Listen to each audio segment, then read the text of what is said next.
Welcome to Nasdaq Trade Talks. I'm Jill Malandrino, global markets reporter at Nasdaq. We're coming to you live from Inside ETFs in Hollywood, Florida. Joining me for this segment, we have Luke Oliver. He's the head of Index Investing Americas for X-Trackers at DWS. We're going to take a look at ESG and the growth within the ETF wrapper. Luke, it's great to have you back with us. ESG, very hot topic at Inside ETFs. You really can't avoid talking about it, and you're starting to see growing ETF adoption around it. Yeah, we've seen 24 billion in US ETFs tracking ESG strategies, and 8 of that came in last year. So it's really picking up now, and we're starting to see this broader adoption. It's less of a thematic play, and it's more of a core allocation. And so how are newer US ESG ETFs different from other products? Yeah, and I think that's the adoption is coming because the evolution of the product. So in the past, there were strategies that either focused just on thematic ESG type stocks, or they excluded whole sectors like the energy sector.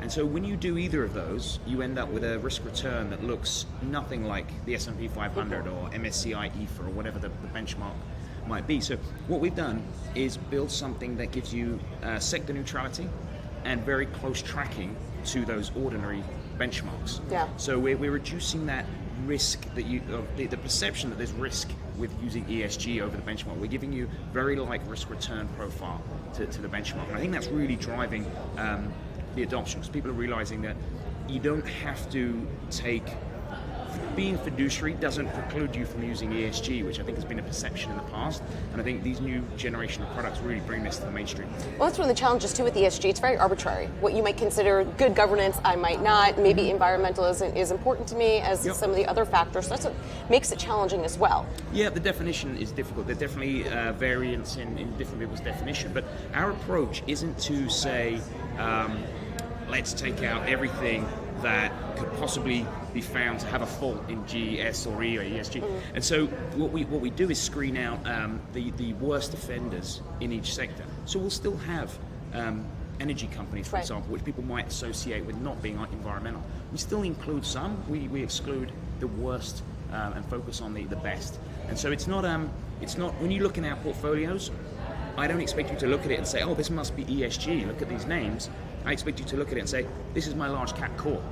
Yep. And it just happens to have an ESG tilt and is better for investors looking for that ESG exposure without taking any unnecessary risk. And these tickers are USSG and SNPE. Yep, they're the two US large caps. We also have an EFA in emerging market. Well, I mean, ESG really originated outside of the US anyway, so that's I think a big part of the adoption too is becoming a big priority in the U.S. So you have all these new products developing it. Do you think this will continue to grow ESG? Oh, for sure. Yeah. For sure. And I think that people are still thinking, here's my core portfolio, and then what am I going to do with this ESG? And I think over time they'll merge and people will be investing and ESG will just be part of it. And this is a key thing to remember. ESG is about measuring factors that are non-financial, that have always existed, just not really been paid attention to. And these factors really can affect performance over the long run.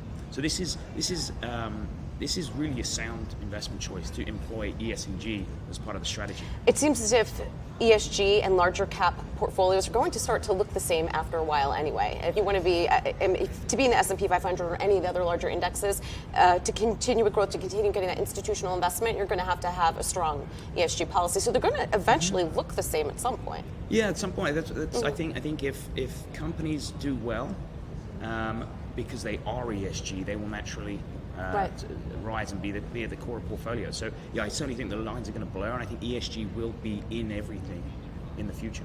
All right, Luke, great to catch up with you as always. Thank you. And thanks for joining us on Trade Talks. I'm Jill Malandrino, global markets reporter at Nasdaq.